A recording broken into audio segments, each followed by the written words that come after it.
Alright, what's up everybody? I just want to give you a little preview of what's up to come on my channel. This is a 1999 Ford Crown Vic. This Crown Vic, as you can see, has obviously seen better days. This Crown Vic is actually my brother's. His girlfriend accidentally, as she put it, drove it through a building. It started to get worked on, and then they decided they couldn't do it no more, that it was just too much work. So I've been messing around with cars for a while, so I decided I would take the project on. Little side damage on the back quarter panel. Was actually able to get that out. That was really bad. That was the worst part of the car. The old bumper was destroyed, so a new one was put on.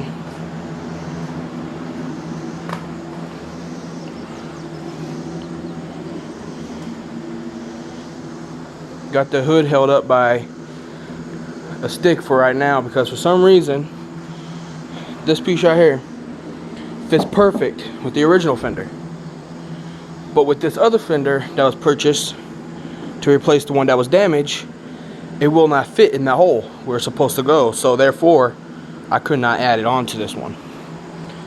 Well, I got the fender on. It's a spare tire because this rim was actually pushed up inside the car. Was able to get that out. Had to redo a bunch of stuff underneath the car that's already been taken care of. This car was previously sanded down, but like I said, they stopped working on it. Nothing wrong with the inside. And by the way, the windows ain't broken out, they just rolled down at the moment. Nothing wrong with the inside. It's still a perfect car. It just has some issues that still need to be worked out.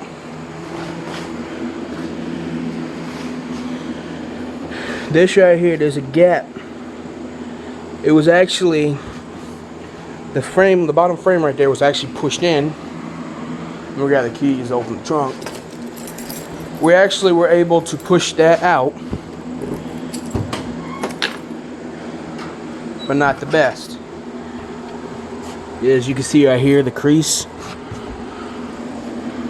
We actually had to customize and drill some holes for the bumper. So this is where the bumper originally attached right there. There's the one we had to put in because it would not go there because of the damage. Got to order a new tail light because ordered the wrong one. As you can see, that's the new one. That's the original. So we got to order a new tail light. There's a pretty decent sized gap, like I can get my finger in there inside the trunk, so I can't really get my finger inside this one. This one's really super tight in there. Meanwhile, this one actually overlaps the back corner panel. We try to straighten that up, but that's as best as it's gonna get. We're not looking to make this car the best thing on the road. Gotta clean that out. We're just trying to get it up and going again because he has a decently good sized family and he just wants to be able to go places and be able to fit everybody in the same car. But this is a little sneak preview of what I'm going to be doing. Sorry, I tripped on my words right there. So just keep an eye out for that. Just standing out here on what people like to call the car cemetery. That one right there with the hood lifted up is actually mine. There's nothing wrong with it. Just haven't been driving it, so it's been parked for 3 months. But yeah, So join me as we fix this up and get it roadworthy again.